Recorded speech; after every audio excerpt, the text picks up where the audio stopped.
সময়টা তখনকার যখন পৃথিবী স্বাভাবিকভাবেই নিজের আপন গতিতে চলছিল।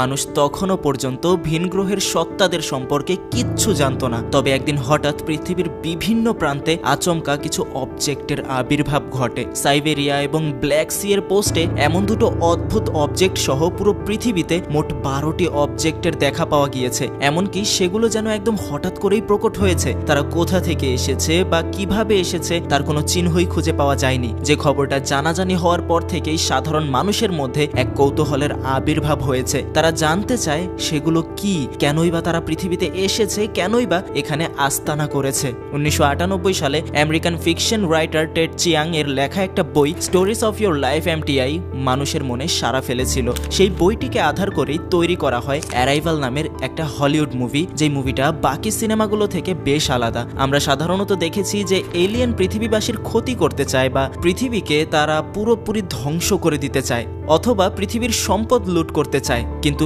এই মুভিটিতে এলিয়েনরা সম্পূর্ণ ভিন্ন কিছুই চায়, যা মুভিটিকে বিশেষ একটা জায়গা করে দিয়েছে। আর সেটা জানতে হলে আপনাকে আমাদের আজকের ভিডিওটা মন দিয়ে দেখতে হবে। তাহলে চলুন গল্পের সামনে এগোনো যাক।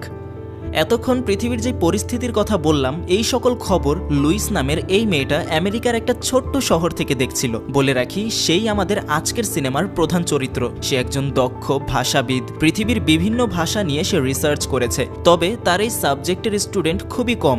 একদিন এভাবে ক্লাস চলাকালীন সময়তে তার ক্লাসের একটা স্টুডেন্ট আর্জেন্টলি নিউজ চালাতে বলে, আর নিউজ চালানোর পর জানা যায় সেই অবজেক্টগুলো নাকি অন্য কিছু নয় বরং এলিয়েন স্পেসশিপ, আর তারা নাকি পৃথিবীবাসীকে কিছু একটা বলতে চায়। নিউজে এই ঘটনা দেখতে দেখতেই তখনই সেখানে এমার্জেন্সি অ্যালার্ম বেজে ওঠে। আজকের জন্য পুরো ভার্সিটি বন্ধ করে দেওয়া হয়েছে। সবাইকে যার যার বাড়িতে ফিরে যাওয়ার জন্য নির্দেশ দেওয়া হচ্ছে। লুইস যখন বাইরে বের হয় তখন বাইরের আবহাওয়া দেখেই সে বুঝে যায় হয়তোবা এই ঘটনা কোনো বিশাল কিছুর ইঙ্গিত দিচ্ছে। এই ঘটনায় সেই স্পেসশিপ যেই এরিয়াতে ল্যান্ড করেছে সেই পুরো এরিয়াতে এক সামরিক সতর্কতা জারি করা হয়েছে, কারণ মানুষ মনে করছে তারা পৃথিবীতে এসেছে মানুষের অস্তিত্ব মিটিয়ে দেওয়ার জন্য, মানুষের সাথে যুদ্ধ করার জন্য তারা এসেছে, এমনটা মনে করছেন বিশেষজ্ঞরা। তবে অবাক করার মতো বিষয় এটা, এই ঘটনার 72 ঘন্টা পার হয়ে গিয়েছে, এখনো তাদের থেকে কোনো শব্দটুকু আসেনি। বাড়িতে এসেও লুইস এই সকল নিউজগুলোই দেখছিল, আর সেগুলো দেখতে দেখতেই রাতের বেলা সে ঘুমিয়ে যায়। তবে সকালবেলা উঠে সেই চলতে থাকা টিভিতে সে দেখতে পায় ঘটনা দিনে দিনে আরো বিগড়ে যাচ্ছে। সেদিন সে নিজের ভার্সিটিতেও আসে, কিন্তু আসার পর জানতে পারে ভার্সিটি নাকি অনির্দিষ্টকালের জন্য বন্ধ করে দেওয়া হয়েছে, কারণ দেশের সামরিক শক্তি সেই এলিয়েনগুলোর বিরুদ্ধে যুদ্ধের প্রস্তুতি নিচ্ছে। আর এই ঘটনায় মানুষের মধ্যে শুরুতে যেমন একটা কৌতূহল ছিল, সেটা বর্তমানে এক আতঙ্কের রূপ নিয়েছে। লুইস যখন এসব দেখে নিজের অফিসে ফিরে আসে, তখনই তার কিছুক্ষণ পর সেখানে আর্মির কর্নেল ওয়েভার চলে আসে। পার্সোনালি সে লুইসের সাথে দেখা করতে এসেছে, কারণ আজ থেকে 2 বছর আগেও একটা আতঙ্কবাদী দলের ভাষা বোঝার জন্য লুইস তাদের সিকিউরিটি টিমকে সাহায্য করেছিল। তাই আজকে আবারও তারা লুইসের কাছে ফিরে এসেছে, যেন সেই এলিয়েনদের ভাষা বুঝতে সে তাদেরকে সাহায্য করে। আসলে সিক্রেট এজেন্সি থেকে দুইজন সেই স্পেসশিপের ভেতরে প্রবেশ করেছিল, আর সেখানে এলিয়েনদেরকে তারা কিছু জিজ্ঞাসাবাদ করেছিল, কিন্তু সেখানে এলিয়েনদের পক্ষ থেকে যেই উত্তর আসে সেটা বোঝার ক্ষমতা তাদের কারোরই ছিল না। এজন্য তারা এলিয়েনদের সেই কথাগুলো রেকর্ড করে লুইসের কাছে নিয়ে এসেছে, কারণ ট্রান্সলেশনের ক্ষেত্রে লুইসের ওপর দিয়ে আপাতত তাদের পরিচিত কেউ নেই। সে রেকর্ডারটা তারা অন করে, কিন্তু সেখানে এলিয়েনদের বড়ই অদ্ভুত কিছু আওয়াজ শোনা যায়, যেগুলো শুনতে পেরে লুইস নিজেও তেমন কিছু বুঝতে পারে না, কারণ লুইসের শুধুমাত্র পৃথিবীর ভাষাগুলোর প্রতি দক্ষতা রয়েছে, কিছুটা হলেও বুঝতে পারে সকল ভাষা। যেখানে এলিয়েনদের পক্ষ থেকে যেই তরঙ্গ ধ্বনি এই রেকর্ডারে রেকর্ড হয়েছে, সেটা স্বাভাবিক কোনো অর্থ খুঁজে পাওয়া প্রায় অসম্ভব, অর্থাৎ লুইস এটিকে ট্রান্সলেট করতে পারবে না। কিন্তু তাদেরকে জানায় যে একটা উপায় থাকতে পারে, যেটা হলো সংকেতের মাধ্যমে কথা বলা, কিন্তু সেজন্য তার নিজের সেখানে যেতে হবে। যেটা শোনার পর কর্নেল এই প্রস্তাবে মোটেও রাজি হয় না, কারণ এমন একটা সেন্সিটিভ বিষয়ে একজন সাধারণ মানুষকে ইনভলভ করা মোটেও সহজ কাজ নয়, আর এটা তাদের সিকিউরিটি টিম কখনো অ্যালাউ পর্যন্ত করবে না, যার কারণে তারা আজকের মতো চলে যায়। তবে সেই রাতেই যখন লুইস তার ঘরে ঘুমিয়েছিল, তখনই আমেরিকার সিক্রেট এজেন্সি থেকে কিছু লোকেরা তার বাড়ির সামনে একটা হেলিকপ্টার নিয়ে চলে আসে, আর লুইসকে যত দ্রুত সম্ভব রেডি হতে বলা হয়, কারণ 10 মিনিটের মধ্যেই তারা এখান থেকে টেক অফ করবে। অর্থাৎ অবশেষে কোনো উপায় না পেয়ে তাদেরকে লুইসের কাছেই ফিরে আসতে হলো। এখান থেকেই তারা সোজা মন্টেইনার উদ্দেশ্যে রওনা হয়। ওখানেই রয়েছে সেই এলিয়েন স্পেসশিপ। হেলিকপ্টারে তাদের সাথে এক নতুন মানুষের দেখা হয়, তার নাম ডন লি। তিনিও ভাষা নিয়ে এ যাবৎকালের অনেক রিসার্চ করেছে, তবে তিনি পেশায় একজন থিওরিটিক্যাল ফিজিসিস্ট। তাই লুইস এবং সে একসাথে এই মিশনের পার্টনার হিসেবে কাজ করবে। এখানে লুইস তাকে ভাষা সম্পর্কে নতুন নতুন অনেক কিছু জানায়, আর ডনলি তাকে ফিজিক্স এবং অ্যাস্ট্রোনমি বিষয়ে অনেক কিছু জানায়। এভাবেই কথা বলতে বলতে একদম ভোরের দিকে তারা পৌঁছে যায় মন্টেইনায়। সেখানে আজকেই প্রথম লুইস সেই এলিয়েন স্পেসশিপটাকে সামনাসামনি দেখছে। বোঝাই যাচ্ছে সেখানে গ্র্যাভিটির বড় একটা তারতম্য রয়েছে, কারণ আকাশের মেঘগুলো যেন ওই স্পেসশিপের গ্র্যাভিটির কারণে তার দিকে ঝুঁকে পড়ছে। সেখানে স্পেসশিপটাকে ঘিরে তৈরি করা হয়েছে বিশাল একটা আর্মি ক্যাম্প। সেখানেই সমস্ত রিসার্চ হচ্ছে, আর তাদের হেলিকপ্টারটা সোজা ওই ক্যাম্পের মধ্যেই ল্যান্ড করে। ওখানে বাহিরে আসার পর লুইস এবং ডনলিকে বিশেষ কিছু প্রসেসের মধ্যে দিয়ে যেতে হচ্ছে। ভেতরে যাওয়ার পর তাদেরকে অনেক কিছু জিজ্ঞাসাবাদ করা হয়, যেমন তারা লাস্ট কখন খাবার খেয়েছিল। এমনও প্রশ্ন তারা জিজ্ঞাসা করে যেখানে তারা লাস্ট কবে তাদের পার্টনারের সঙ্গে ইন্টিমেট হয়েছিল। তাছাড়াও তাদের কোনো প্রকার ক্লস্ট্রোফোবিয়া আছে কিনা, অথবা অ্যালার্জি অথবা অন্য কোনো রোগ আছে কিনা, এই সকল সম্পর্কে তাদের থেকে জেনে নিচ্ছে। এবং তাদের ওপর কিছু মেডিকেল ট্রিটমেন্টও করা হয়। তারা যখন আরও একটু ভেতরে পৌঁছায় তখন সেখানে দেখতে পায় পৃথিবীর সেই সবগুলো দেশের রিসার্চাররা এখানে একসাথে কানেক্টেড রয়েছে। যাদের দেশে এলিয়েনদের এই আবির্ভাবটা হয়েছে তারা একসাথে এটার সমাধান খোঁজার চেষ্টা করছে। সেখানে লুইস এবং ডনলির সাথে প্রত্যেকের পরিচয় করিয়ে দেওয়া হয়। তারা দুইজন দুইটা টিম হ্যান্ডেল করবে, আর এখানকার সব কিছু বুঝিয়ে দেওয়ার পর তাদেরকে একটা স্পেশাল অ্যান্টি রেডিয়েশন স্যুট পরিয়ে দেওয়া হয়, কারণ তারা কেউই এখানে শিওর না যে এই এলিয়েনগুলো তাদের জন্য সেফ নাকি ডেঞ্জার। যথাপযুক্ত প্রস্তুতি নেওয়ার পর এবার সময় এসেছে তাদের সাথে কথা বলতে যাওয়ার। তবে এই স্যুটের কারণে প্রথম লুইসের অনেকটাই অস্বস্তি ফিল হচ্ছিল, তবে তবুও সে নিজেকে সামলে রাখে। তারা ধীরে ধীরে স্পেসশিপের দিকে এগোতে শুরু করে এবং অবশেষে একদম নিচে পৌঁছানোর পর দেখা যায় এটা মাটির সঙ্গে কোনো প্রকার সংযোগ রাখে না, বরং পুরো শিপটা মাটির 20 থেকে 25 ফিট উপরে ভেসে আছে। তাদেরকে জানানো হয় প্রত্যেক 18 ঘন্টা পর পর এই শিপের একটা ছোট্ট দরজা ওপেন হয়, তো তাদেরকে খেয়াল রাখতে হবে কখন দরজাটা ওপেন হচ্ছে। তার কিছুটা সময় পরেই কথা মতো দরজাটা খুলে যায় এবং তাদেরকে লিফটিং মেশিনের মাধ্যমে ওই দরজা দিয়ে উপরে পাঠিয়ে দেওয়া হয়। কিন্তু এখানে অনেকটা রাস্তা বাকি, যে পর্যন্ত তাদের এই লিফটিং মেশিন পৌঁছাতে পারবে না। তখন লুইস চিন্তা করতে শুরু করে তাহলে একদম শেষ সীমানায় তারা কিভাবে পৌঁছাবে। ঠিক তখনই তাদের জন্য এক অফিসার সেখানে একটা অবজেক্ট ছুঁড়ে মারে। দেখা যায় তাদের থেকে কিছুটা উপরেই গ্র্যাভিটি শিফটিংয়ের মাধ্যমে অবজেক্টটা দেওয়ালের সাথে লেগে গেল, অর্থাৎ কিছুটা উপরেই এখানে গ্র্যাভিটি সম্পূর্ণ চেঞ্জ হয়ে অন্য একটা দিকে কাজ করতে শুরু করেছে। তাদের লিফটিং মেশিনটা আরও কিছুটা উপরে তুলে দেওয়া হয়, যার কারণে তারা ঠিক ওই স্থানে পৌঁছে যায় যেখানে গ্র্যাভিটির শিফটিংটা হচ্ছে। প্রথমে একজন সেখানে জাম্প করে নিজের ভারসাম্য ঠিক করে নেয়, তারপর অপরজন এভাবেই পৌঁছে যায় সেখানে। কিন্তু লুইস অনেকটা ভয় পাচ্ছিল, তাই তাকে কর্নেল ধাক্কা দিয়ে উপরে পাঠিয়ে দেয়। আর সেখানে পৌঁছানোর পর লুইস এবং ডনলি দুজনেই খুবই অবাক হয়। তাদের মধ্যকার কৌতূহল যেন আরও বেড়ে যায়।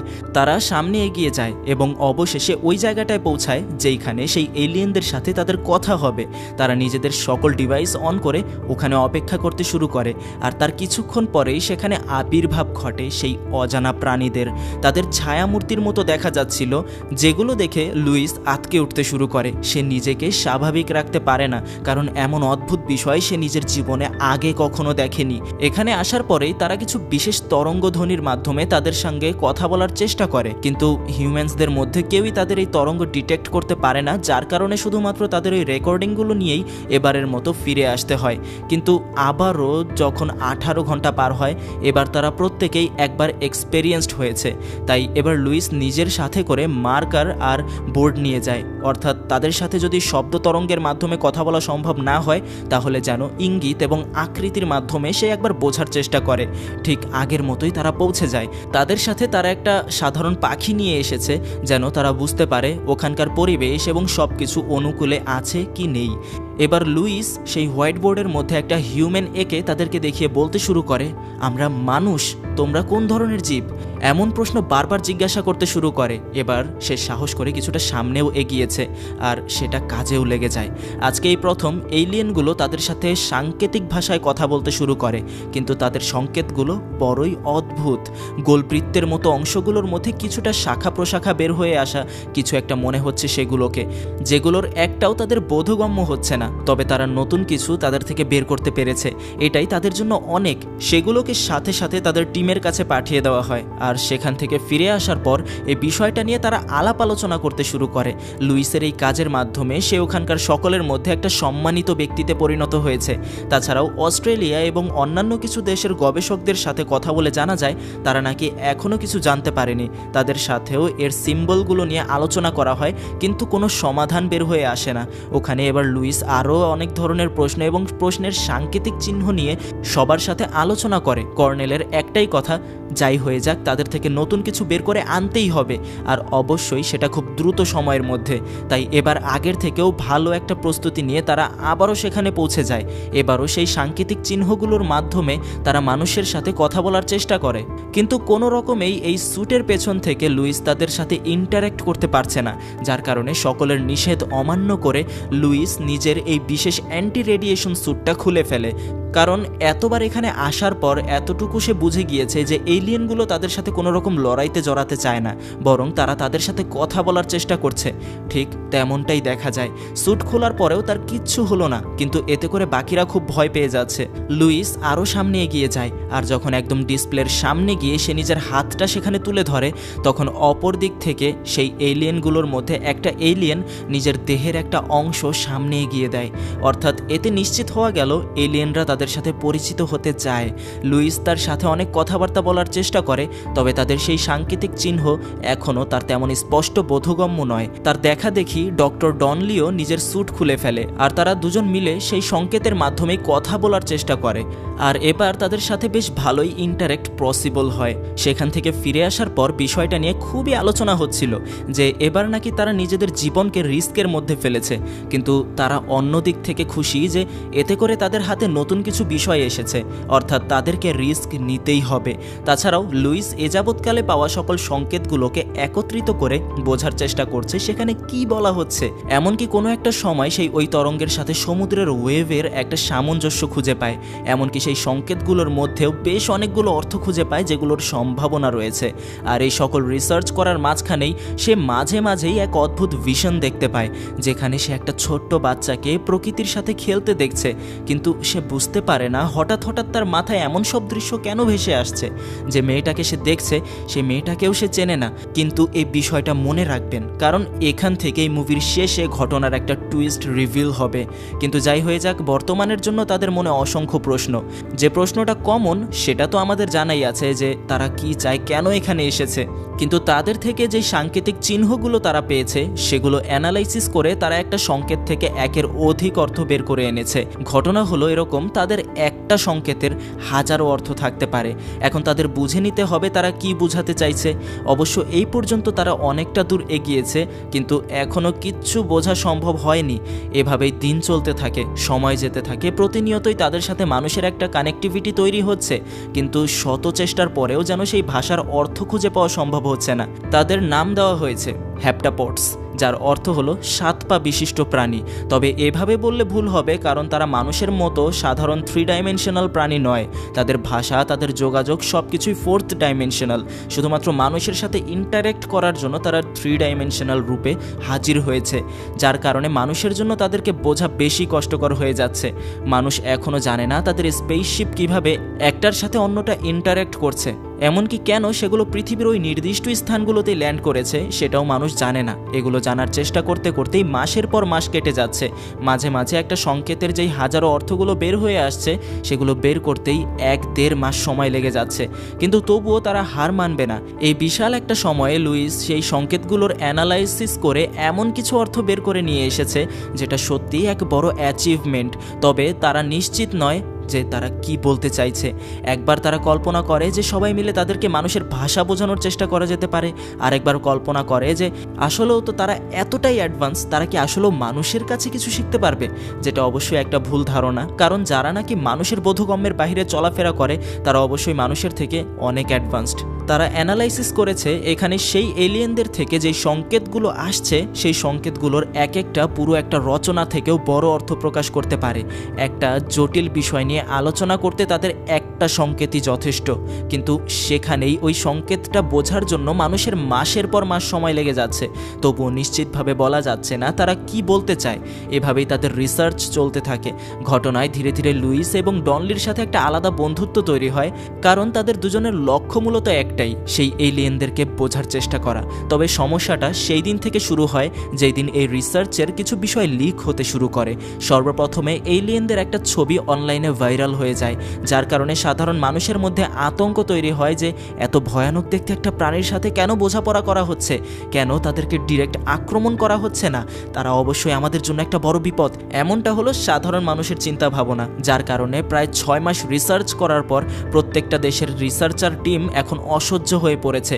মন্টেইনার সকল রিসার্চার এখনও ধৈর্য ধরে আছে, কারণ তারা প্রতিনিয়তই নতুন নতুন বিষয় জানতে পারছে, কিন্তু বাকিরা তেমন কিছুই জানতে পারছে না, যার কারণে তারা এখন যুদ্ধ ঘোষণা করার জন্য প্রস্তুতি নিচ্ছে। বাকিরা এলিয়েনদের সাথে যুদ্ধ করতে চায়। তারা মনে করছে হয়তোবা এই এলিয়েন পৃথিবী থেকে পৃথিবীর মানুষগুলোকে এবং বাহ্যিক বিষয়গুলোকে বোঝার চেষ্টা করছে, এবং যখন সময় আসবে হয়তোবা তারা মানুষের ওপর আক্রমণ করবে।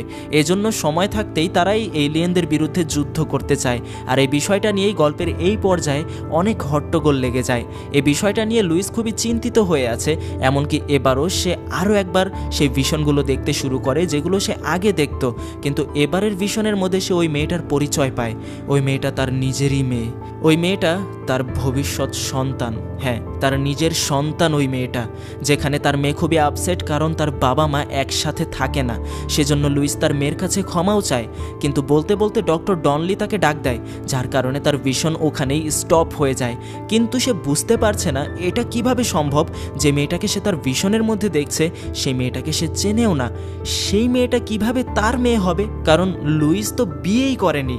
আর এই বিষয়টা তাকে খুবই ভাবায়, কিন্তু সে এখন পর্যন্ত এর উত্তর পায় না। তবে দেখতে থাকুন, এই বিষয়টা নিয়ে গল্পের একদম শেষে চমৎকার টুইস্ট রিভিল হবে। বর্তমানে লুইসের সাথে ডক্টর ডনলির বন্ধুত্বটা বেশ ভালোই গভীর হয়েছে। তার সাথে সে অনেক কিছুই শেয়ার করে, যেমন লুইস তার বাস্তব লাইফেও সেই এলিয়েনদের ভিশন দেখতে পারে, যেটা সে এখনও তার রুমের মধ্যে দেখছে। তবে এসব কিছু হয়তোবা তার কল্পনা, বেশি ওভার থিঙ্কিংয়ের কারণে তার সাথে হয়তোবা এমনটা হচ্ছে। তারপর দিন কর্নেল লুইসকে নিজের সাথে করে তাদের কোয়ার্টারে নিয়ে যায়। সেখানে তাদের হাতে নাকি চায়নার জেনারেল মিস্টার শাংয়ের কিছু কথা ধরা পড়েছে। এলিয়েনদের সম্পর্কে সে কিছু কথা বলেছে যেগুলো এখন লুইসকে ট্রান্সলেট করতে হবে। লুইস তার কথা মতো বিষয়টাকে ট্রান্সলেট করে, যেখানে জানা যায় তারা নাকি সেখানে এলিয়েনদের বিরুদ্ধে একটা যুদ্ধের প্রস্তুতি নিতে আলোচনা করছিল। সেখানে তাদের কথাবার্তার মধ্যে স্যুট অর্ডার এবং ফ্লাওয়ার নামক 3 ধরনের শব্দ সে শুনতে পায়, কিন্তু এই শব্দগুলো এই বিষয়টার সাথে কিভাবে সম্পর্ক রয়েছে এটা নিয়ে সে কিছুই বুঝতে পারে না।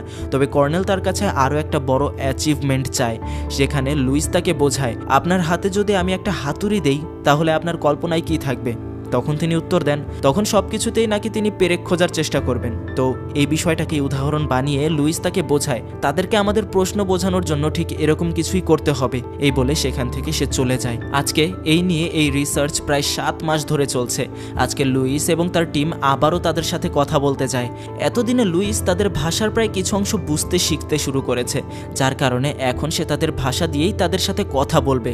অনেক রিসার্চের পর সে তাদের সেই সাংকেতিক চিহ্নগুলো ব্যবহার করে একটা প্রশ্ন তৈরি করেছে যে তারা কেন এখানে এসেছে এবং তারা কি চায়। যেটা বুঝতে পেরে সেই এলিয়েনগুলো তাদেরকে আরও একটা সাংকেতিক চিহ্নের মাধ্যমে রিপ্লাই দেয়, যেটা দেখে লুইস অনেকটাই অবাক হয়ে যায়। সবগুলো দেশের রিসার্চার টিম এবং সবাই আজকের ঘটনার সাথে যুক্ত। সেখানে যখন লুইসকে জিজ্ঞাসা করা হয় তখন লুইস ট্রান্সলেশন হিসেবে জানায়, এর অর্থ হলো আমাদেরকে অস্ত্র দাও, যেটা সবাইকে অবাক করে।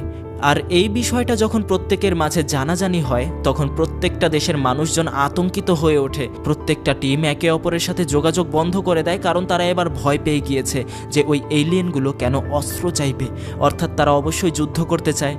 যার কারণে গল্পে চীন এবং রাশিয়া এই বিষয়টাতে ভয় পেয়ে যায় এবং তাদের বিরুদ্ধে যুদ্ধের প্রস্তুতি ফাইনালি নিতে শুরু করে। বিষয়টা নিয়ে লুইস নিজেও খুবই চিন্তা ভাবনার মধ্যে, কারণ হয়তোবা সেই এলিয়েনরা যা বলছে তারা তাদের সঠিক ট্রান্সলেশন করতে পারেনি, আর নয়তোবা সেই এলিয়েনগুলো অস্ত্র এবং যুদ্ধ জাতীয় জিনিসগুলোর মধ্যে কোনো তফাৎ জানে না। এজন্যই অস্ত্র শব্দটা তারা ব্যবহার করেছে, কিন্তু তারা হয়তোবা বোঝাতে চায় অন্য কিছু, যেটা বাকি দেশগুলো বুঝতে না পেরে আতঙ্কিত হয়ে উঠেছে।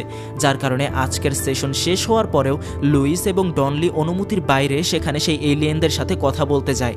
সেখানে তারা দ্বিতীয়বারের মতো তাদেরকে জিজ্ঞাসা করে যে তারা অস্ত্র কেন চাইছে বা অস্ত্র বিষয়টা দিয়ে তারা কি বোঝাতে চাইছে, যেটার উত্তরে তারা আরও একটা সাংকেতিক চিহ্ন পাঠায়, যেটার অর্থ দাঁড়ায় টেকনোলজি, প্রযুক্তি, বিজ্ঞান এ জাতীয় বিষয়, যেটা লুইসের মনে প্রশ্ন তোলে। কারণ তাদের কথা অনুযায়ী যা বোঝা যাচ্ছে তারা আমাদেরকে উন্নত প্রযুক্তি, জ্ঞান এবং সায়েন্স দিতে এসেছে, যেটা সম্পর্কে তারা কেউই জানে না। এভাবেই তাদের সাথে কথা বলতে বলতে একসময় লুইস আবারও সেই গ্লাসের সামনে নিজের হাত রাখে, যার কারণে সাথে সাথেই সে আবারও সেই ভিশনগুলো দেখতে পায় যেগুলো এতদিন দেখে এসেছে সে। আবারও সেই ছোট্ট বাচ্চা যাকে আরও ছোট দেখাচ্ছে, যেন সবেমাত্র সে জন্ম নিল, কিন্তু তখনও সে জানে না কেন বারবার সে এই বাচ্চাটাকে দেখছে। তখনই দেখা যায় সেখানে লুইস নিজেও তাদের এত কাছাকাছি আসার কারণে তাদের ভাষাটা এখন সে নিজের হাতেই লিখতে পারছে। এই ঘটনায় এবার যেন সেই এলিয়েন ওই গ্লাসের ওপর এরকম অসংখ্য সংকেত একসাথে তাকে পাঠিয়ে দেয়, যেটা দেখে লুইস একদম অবাক হয়ে যেতে শুরু করে। কারণ একটা সংকেতের পেছনে যেখানে হাজারো অর্থ প্রকাশ পায়, সেখানে তারা একসাথে হাজারো রকম সংকেত পাঠিয়ে দিয়েছে, যেগুলো একা একটা মানুষের পক্ষে বোঝা অসম্ভব। কিন্তু সাথে সাথেই কেন যেন এলিয়েনরা অস্বাভাবিক আচরণ করতে শুরু করে। সামনে থাকা এলিয়েনটা নিজের ক্ষমতার বলে লুইস এবং ডনলিকে সেই চেম্বারের থেকে গ্র্যাভিটি চেঞ্জ করে বাইরে পাঠিয়ে দেয়, আর সাথে সাথেই ভেতরে একটা বিস্ফোরণ হয়। যে বিষয়টা কেন হলো, কী জন্য হলো, তারা কেউ বুঝতে পারলো না। কিন্তু এটা অন্তত বোঝা গেল এলিয়েনগুলো তাদেরকে বাঁচানোর জন্য সেখান থেকে বের করে দিয়েছে। অর্থাৎ এখানে এই বোমা লাগানোর বিষয়টা তাদের রিসার্চার টিম থেকেই হয়েছে। লুইসের যখন জ্ঞান ফিরে আসে তখন সে নিজেকে ওই ক্যাম্পের মধ্যে খুঁজে পায়। তাকে পরবর্তীতে উদ্ধার করে এখানে নিয়ে আসা হয়েছিল, কিন্তু ওই বিস্ফোরণটা কেন হয়েছিল এই বিষয়টা জিজ্ঞাসা করলে জানা যায় তাদের টিমের মধ্যেই কোনো একজন বিশ্বাসঘাতক রয়েছে, যার কারণেই ওখানে নিয়মের বাইরে গিয়ে কেউ একজন বিস্ফোরক সেট করেছিল। এখনও বিষয়টা তদন্ত চলছে, কিন্তু জানা যায়নি কে করেছে কাজটা। কিন্তু এই বলতে বলতে তখনই সেখানে একটা ভূমিকম্পের আবির্ভাব হয়। বাইরে যাওয়ার পর দেখা যায় সম্পূর্ণ স্পেসশিপ মাটি থেকে উপরে যেতে শুরু করেছে এবং সেটা নির্দিষ্ট একটা জায়গায় গিয়ে থেমে যায়। অর্থাৎ মানুষের করা কর্মকাণ্ডে তারা কিছুটা হলেও বিরক্ত হয়েছে। লুইস এই বিষয়টা নিয়ে ভাবতে শুরু করে, এমনকি সে আবারও সেই ভিশনগুলো দেখতে পায় যেগুলো তাকে আরও ভাবায়। কে সেই মেয়েটা, কেনই বা সে তার কল্পনায় আসছে। ঘুম থেকে জাগার পর লুইস দেখতে পায় ডক্টর ডনলি এখনও বিষয়টা নিয়ে রিসার্চ করছে। বিস্ফোরণের আগের মুহূর্তে যে বিশাল একটা সাংকেতিক গুচ্ছ তাদের দিকে তারা এগিয়ে দিয়েছিল, সেটা নিয়েই সে রিসার্চ করছে, যেখানে সে খুঁজে বের করেছে তারা হিউম্যানদেরকে ধারণা দিতে চাইছে তারা সময় এবং কালের ঊর্ধ্বে থাকে এবং মানুষকেও তারা এই জ্ঞানটা দিতে চায়, যেটার এক বেসিক প্রিন্সিপাল রয়েছে এই সংকেত গুচ্ছের মধ্যে। কিন্তু যেখানে একটা সংকেতের অর্থ বুঝতে তাদের মাসের পর মাস লেগে যায়, সেখানে তাদের জন্য এই হাজারো লাখো সংকেতের অর্থ বোঝা কয়েক প্রজন্মের সময়। তবে যদি কখনো তারা এটা বুঝতে পারে তাহলে মানুষের জন্য এটা রিভলিউশনারি হতে পারে। তার এই সকল কথা শুনে লুইস বিষয়টা নিয়ে তাদের কর্নেল এবং অন্যান্য টিমের সাথে কথাবার্তা বলে, কিন্তু তাদের যে চিফ তিনি আর কথা শুনতে চান না, কারণ বাকিরা তাদের সাথে যোগাযোগ বিচ্ছিন্ন করেছে আর এলিয়েনদের সাথে বোঝাপড়ার বিষয়টাও এখন নিষিদ্ধ করা হয়েছে। এই বলতে বলতে ঠিক তখনই লুইস তার ভিশনে দেখতে পায় তার জন্য এলিয়েনদের পক্ষ থেকে একটা স্পেসশিপের অংশ নিচে নেমে আসছে, যেটা দেখে সে বাইরে চলে যায়। আর বাকিদের এই বিষয়টা বুঝতে বুঝতে লুইস ততক্ষণে পৌঁছে যায় সেখানে। আর যেহেতু সেটা এখন মাটি থেকে আধা মাইল উপরে চলে গিয়েছে, তাই বাকিদের পক্ষে সেখানে পৌঁছানো খুব কঠিন একটা কাজ। লুইস সেই অদ্ভুত জিনিসটার মধ্যে ঢুকে পড়ে আর সাথে সাথে ভেতরে কিছু ধোঁয়ার আবির্ভাব হয়, আর সেটা লুইসকে নিয়ে যায় সেই স্পেসশিপের একদম ভেতরে, যেখানে তার এবং সেই এলিয়েনগুলোর মাঝখানে আজকে কোনো দেওয়াল নেই। এবার লুইস সরাসরি তাদেরকে দেখতে পাচ্ছে। লুইস তাদেরকে আরও কিছু প্রশ্ন জিজ্ঞাসা করে। অবশ্য সে নিজের ভাষাতে প্রশ্নগুলো জিজ্ঞাসা করছে যেগুলো এখন সেই এলিয়েন বুঝতে পারে। যেমন তার প্রথম প্রশ্ন ছিল এখানে তারা কেন এসেছে, যেখানে এলিয়েনরা উত্তর দেয় তারা মানব জাতির সাহায্য করতে চায়। যার কারণে বিষয়টা বুঝতে পারলে লুইস তাকে আরও কিছু বিষয় জিজ্ঞাসা করে, যার ফলে সেখানে টাইম এবং স্পেস নিয়ে কথা চলে আসে, যেখানে তারা জানায় তারা নাকি ভবিষ্যৎ জানে। লুইসের প্রশ্ন হলো কিভাবে তারা জানে ভবিষ্যৎ, যার কারণে তখনই সাথে সাথে লুইস আবারও সেই ভিশনগুলো দেখতে পায়। অর্থাৎ তাকে বোঝানো হচ্ছে এই যাবৎকাল পর্যন্ত সে তার ভিশনে যা কিছু দেখেছে তার সবই ছিল তার ভবিষ্যৎ। অর্থাৎ সেই মেয়েটা এখনও তার লাইফে আসেনি, বরং ভবিষ্যতে সে নিজের যেই মেয়েকে জন্ম দিতে চলেছে তাকে সে আগেই দেখে ফেলেছে। ভবিষ্যতের এমন কিছু ঘটনা সে দেখেছে যেগুলো এখনও ঘটেনি। অর্থাৎ লুইসের কাছে ভবিষ্যৎ দেখার সেই অ্যাবিলিটিটা গুপ্ত ছিল, যেটা পরবর্তী সময়তে এলিয়েনদের মাধ্যমে প্রকাশ পায়। আর এজন্যই মূলত তারা তাকে বেছে নিয়েছে, কারণ সেই তাদের ভাষা বুঝতে সক্ষম হবে এটা তারা জানতো। আসলে তারা শুধু মানুষকে সাহায্য করতে চায় এটা ভুল কথা। তারা মানুষদেরকে সাহায্য করতে চায় নিজেদের স্বার্থে, কারণ আজ থেকে 3000 বছর পর নাকি তাদেরকে আবারও ফিরে আসতে হবে মানুষের কাছে, যেদিন এই এলিয়েনরা মানুষের কাছে সাহায্য চাইবে। সেজন্য ওই সময়টাতে যেন মানুষ তাদের সাহায্য করতে পারে, সেজন্য তারা 3000 বছর আগেই পৃথিবীতে এসেছে তাদের ভাষা শিক্ষা দিতে। অর্থাৎ আমরা মুভির শুরু থেকে এই পর্যন্ত এলিয়েনদের সাথে যা দেখলাম, সেখানে এলিয়েনদের একটাই উদ্দেশ্য ছিল, যেটা হলো মানুষদেরকে তাদের ভাষা শেখানো, যে ক্ষেত্রে তারা আংশিকভাবে সক্ষম হয়েছে, আর সেটা শুধুমাত্র লুইসের মাধ্যমে। তারা মানব জাতিকে সময় এবং কাল সম্পর্কে এমন কিছু জ্ঞান দিতে চায় যেগুলো দ্বারা মানুষ একটা অনন্য পর্যায়ে পৌঁছাতে পারবে, যেন ওই সময়টায় এই মানুষগুলোই তাদের সাহায্য করতে পারে। এটাই ছিল তাদের উদ্দেশ্য। আর এজন্যই তারা ওই সময়টাতে যুদ্ধ এবং অস্ত্র শব্দটা উল্লেখ করেছিল, যে বিষয়টার সম্পূর্ণ অর্থ মানবজাতি বুঝতে পারেনি। এই ঘটনা চলতে চলতেই হঠাৎ কখন লুইস মাটিতে পৌঁছে গিয়েছে সে নিজেও জানে না। আর্মির সকলেই এখান থেকে তাদের ক্যাম্প গুছিয়ে চলে যাচ্ছে, কারণ তাদের ওপর নিষেধাজ্ঞা এসেছে তারা যেন আর একটা বারও এলিয়েনদের সাথে যোগাযোগের চেষ্টা না করে। আরও জানা যায় বিশ্বের বেশিরভাগ দেশগুলো এখন এলিয়েনদের বিরুদ্ধে যুদ্ধের প্রস্তুতি নিয়ে ফেলেছে। তারা এখন এগিয়ে যাচ্ছে হামলা করার উদ্দেশ্যে। বিশেষ করে এই হামলার এবং যুদ্ধের জন্য চায়না সবাইকে লিড করছে। সেখানে লুইস এই বিষয়টাতে খুব আফসোস করতে শুরু করে, কারণ ওই এলিয়েনগুলো তাদের জন্য যা নিয়ে এসেছিল সেটা তারা কেউই বুঝতে চাইছে না। আর বলতে বলতেই সে আবারও সেই ভবিষ্যৎ দেখা শুরু করে, যেখানে তার মেয়ে তাকে জিজ্ঞাসা করছিল যে তার বাবা তাদেরকে কেন ছেড়ে চলে গিয়েছে। তখন লুইস তাকে উত্তর দেয় সে এমন একটা সত্য জানতো তার বাবাকে বলার পর সে ওটাকে সহ্য করতে পারেনি, সেজন্যই তাকে ছেড়ে দিয়েছিল। অর্থাৎ সেই পর্যন্ত লুইস তার ভবিষ্যৎ সম্পর্কে অনেকটাই জেনে গিয়েছিল। আবারও লুইসের ভিশন ভেঙে দেয় ডক্টর ডনলি।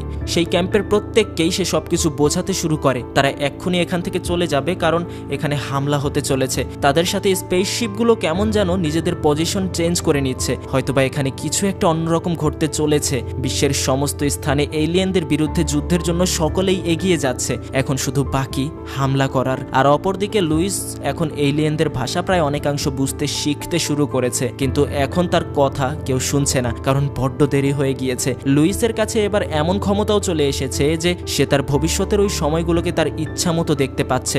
সে তাড়াহুড়ো করে সেই ক্যাম্পের একটা কম্পিউটার অন করে সেই ছবিটা দেখতে শুরু করে, যেটা এলিয়েনরা একদম শেষে এক গুচ্ছ আকারে দিয়েছিল। তখনই সে নিজের চোখ বন্ধ করে নিজের ইচ্ছা মতো ভবিষ্যৎ দেখতে শুরু করে। ভবিষ্যতের ওই সময়টাতে লুইস এলিয়েনদের এই ভাষায় এক্সপার্ট হয়ে গিয়েছে। সেই জ্ঞানটাকেই সে ডিরেক্ট ভবিষ্যৎ থেকে নিজের ব্রেইনে বর্তমানে নিয়ে এসেছে।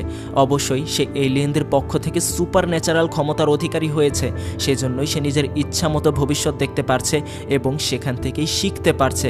আর মূলত সেই এলিয়েনরা এজন্যই এসেছিল যেন তারা লুইসের মধ্যে এই ক্ষমতাটা দিয়ে যেতে পারে। লুইস ডক্টর ডনলিকে জানায় এই ভাষা নাকি সে খুব সহজেই পড়তে পারছে। সে তাদেরকে বোঝাতে চেষ্টা করে এলিয়েনরা অস্ত্র বলতে যেটা বুঝিয়েছে সেটা কোনো অস্ত্র ছিল না, সেটা ছিল তাদের পক্ষ থেকে একটা উপহার, যেটা হলো তাদের ভাষা। এই ভাষাই হবে তাদের অস্ত্র। তারা সময় এবং কালের ঊর্ধ্বে বসবাস করে, তারা তাদের জ্ঞানটাকে উপহার দেওয়ার জন্য মানুষের কাছে এসেছিল। আর কথা অনুযায়ী সেই এলিয়েনদের কাছ থেকে জেনেছে মানুষ যদি একবার সময় এবং কাল সম্পর্কে সঠিক জ্ঞান পেয়ে যায় তাহলে তাদেরকে কেউ ঠেকাতে পারবে না। আর সেটাই চেয়েছিল ওই এলিয়েনরা। তারা মানুষের সাথে বন্ধুত্ব করতে এসেছিল, কিন্তু তার বদলে মানুষ শুধুমাত্র যুদ্ধের কথাই চিন্তা করেছে। তবে তাকে যতই সে বোঝানোর চেষ্টা করছে, এবার একদম শেষ মুহূর্তে সেই কর্নেল এসব কথা শুনতেই চাচ্ছেন না, যার কারণে লুইস আরও বেশি চিন্তায় পড়ে যায়। কারণ এগুলো যে করেই হোক তাকে আটকাতে হবে। তখনই সে আবারও একটা ভবিষ্যৎ দেখতে শুরু করে, যেটা হলো আজ থেকে প্রায় 18 মাস পরের ভবিষ্যৎ, যেখানে চায়নার জেনারেল প্রফেসর শাং নিজে এসেছিল লুইসের সাথে দেখা করতে। সেখানে সে লুইসকে জানায় আপনি যদি 18 মাস আগে আমাকে কল না করতেন তাহলে হয়তোবা পৃথিবীর দৃশ্যটা অন্যরকম থাকতো। আপনি আমাকে কনভিন্স করেছিলেন বলেই সেটা কোনো যুদ্ধের রূপ নেয়নি। সেখানে লুইস জেনারেল শাংয়ের পার্সোনাল নাম্বারটা দেখতে পেয়েছিল, যার কারণে সে সরাসরি আবারও ক্যাম্পে চলে যায় এবং সেখানকার একটা টেলিফোন দিয়ে তার ভবিষ্যৎ থেকে জানা প্রফেসর শাংয়ের ওই পার্সোনাল নাম্বারে কল করে। কিন্তু সে তাকে কি বলে কনভিন্স করবে এটাই সে খুঁজে পাচ্ছিল না। ঠিক তখনই সে আবারও ভবিষ্যৎ দেখতে পায়, যেখানে প্রফেসর শান নিজেই ওই কথাগুলো তাকে জানিয়েছিল, যে কথাগুলো সে 18 মাস আগের ওই সময়টাতে তাকে বলেছিল। কথাগুলো প্রফেসর শাংয়ের মৃত স্ত্রী তাকে মৃত্যুর পূর্বে বলেছিল, যেটা হলো যুদ্ধ কখনোই শান্তি বয়ে আনতে পারে না, বরং মাথা ঠান্ডা করে সিদ্ধান্ত নেবেন, নিজের বুদ্ধি এবং বিবেকের প্রয়োগ করেই সকল সিদ্ধান্ত নেবেন। এই কথাগুলো লুইস ভবিষ্যৎ থেকে জেনে তাকে বর্তমানে বলছিল, কিন্তু ততক্ষণে ক্যাম্পের বাকিরা তাকে দ্রুত ফোন রাখতে বলে, কারণ ইনফরমেশন লিক হওয়াটা এখন খুব বড় রিস্কের একটা ব্যাপার। কিন্তু ঠিক ওই সময়টাতেই ডক্টর ডনলি এসে তাকে গার্ড করে, যার কারণে লুইস সম্পূর্ণ কথা শেষ করে স্যারেন্ডার করে। অর্থাৎ লুইস এখানে এমন কিছু কথা জেনেছে যেটা সে আগে জানতো না, বরং ভবিষ্যৎ থেকে সে নিয়ে এসেছে বর্তমানে, যার কারণে এই বদলতে সাথে সাথেই ব্রেকিং নিউজে জানা যায় চায়নার জেনারেল হামলা বন্ধ করার আদেশ দিয়েছেন, এবং যেহেতু তারা প্রত্যেককে লিড করছিল, বাকিরাও এলিয়েনদের সাথে যে যুদ্ধের প্রস্তুতিটা নিয়েছিল সেটাকে স্থগিত করে ফেলেছে, যার কারণে অবশেষে এলিয়েনরাও ধীরে ধীরে পৃথিবীকে ছাড়তে শুরু করে। পৃথিবীর বিভিন্ন স্থানে যে কয়টা স্পেসশিপ ছিল সেই সবগুলো ধীরে ধীরে উপরে উঠতে শুরু করে এবং কোনো এক সময় মেঘের সাথে মিশে গিয়ে সেগুলো কেমন যেন হাওয়ায় মিলিয়ে গেল। আগেই জানতে পেরেছিলাম যে তারা স্থান এবং কালের ঊর্ধ্বে বসবাস করে, অর্থাৎ তাদের চলাচলের জন্য স্বাভাবিক মাধ্যমের দরকার নেই। যেরকমভাবে তারা নিশ্চুপ হয়ে পৃথিবীতে এসেছিল, সেরকমভাবেই তারা আবারও নিশ্চুপভাবে পৃথিবী ছেড়ে চলে গেল। অর্থাৎ গত 10টা মাস যাবৎ পৃথিবীতে এই এলিয়েনদেরকে নিয়ে যে গণ্ডগোলটা বেঁধেছিল, অবশেষে সেটার অবসান হলো। মানবজাতি বুঝতে পারলো তারা আসলে মানুষের শত্রু নয়, বরং কি জন্য এসেছিল সেটাও প্রত্যেকে জানতে পেরেছিল। লুইস একদম শেষ মুহূর্তে তার ফোন কলের মাধ্যমে তাকে এমন কিছু জানিয়েছিল যেটা শুধুমাত্র সে বাদে অন্য কেউ জানতো না, তাই সে তাকে বিশ্বাস করেছিল। আমরা বুঝতে পারি ভবিষ্যতে লুইস ডক্টর ডনলিকে বিয়ে করবে, এমনকি লুইস জানে ডনলি ভবিষ্যতে তাকে না বুঝতে পেরে ছেড়েও চলে যাবে, কিন্তু তবুও সে তার ভবিষ্যৎকে মেনে নিয়েছে। সে নিজের ওই মেয়েকে সাথে নিয়ে বাঁচতে চায়, যে মেয়েকে সে নিজের ভবিষ্যতে দেখত। ভবিষ্যতের সেই সমস্ত ঘটনাগুলো ঘটবে যে সমস্ত ঘটনা লুইস এখন জানে। আর এভাবেই শেষ হলো আজকের সিনেমা। তা কেমন লাগলো আজকের গল্পটা সেটা কমেন্ট করে জানাতে পারেন। হ্যাঁ, এটা আমাদের নতুন চ্যানেল, আমাদের ফার্স্ট চ্যানেল গল্পের গভীরে, সেকেন্ড চ্যানেল গল্প গুঞ্জন, আর ভাবলাম যে দুই চ্যানেলে যেহেতু romantic movie, drama movie, Indian movie করা হয়, আমার খুব ইচ্ছা ছিল যে আমার অন্য একটা চ্যানেল থাকবে যেখানে আমি সায়েন্স ফিকশন মুভিগুলো এক্সপ্লেন করব। অবশ্য বর্তমানে সায়েন্স ফিকশন মুভি তেমন দেখা হয় না, কোনো এক সময় খুব দেখতাম, তাই এই জন্য এই সিদ্ধান্তটা নেওয়া। একদম 0 সাবস্ক্রাইবার চ্যানেল, তাই সাবস্ক্রাইব করে সাথেই থাকুন। এই চ্যানেলে মাসে 3টা ভিডিও যদি আনতে পারি তাহলে তো খুব ভালোই, তবে 2টা ভিডিও মাস্ট আসবে। এই চ্যানেলটা সাবস্ক্রাইব করে রাখেন, ভিডিও আসলেও কোয়ালিটিফুল ভিডিও হবে, সাথে থাকতে পারেন। আর যদি সেকেন্ড ভিডিও চলে এসে থাকে তাহলে এই যে স্ক্রিনে ভেসে উঠেছে এটা দেখতে পারেন ভিডিওটা। আর যারা আমার মেইন চ্যানেল অথবা সেকেন্ড চ্যানেল থেকে এসেছেন তাদেরকে মন থেকে ধন্যবাদ।